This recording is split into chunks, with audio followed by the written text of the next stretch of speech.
So here's the start of a solar hot water heating project. I found a used Boilermate.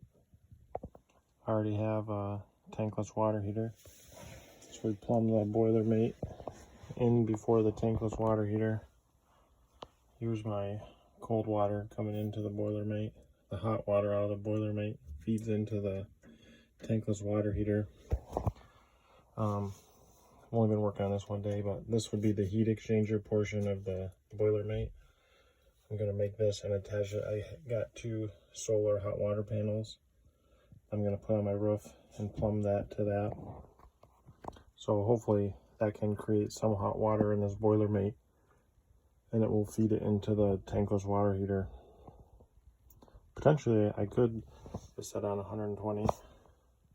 Potentially you could create water that was over 120 degrees, so then your tankless water heater wouldn't do anything.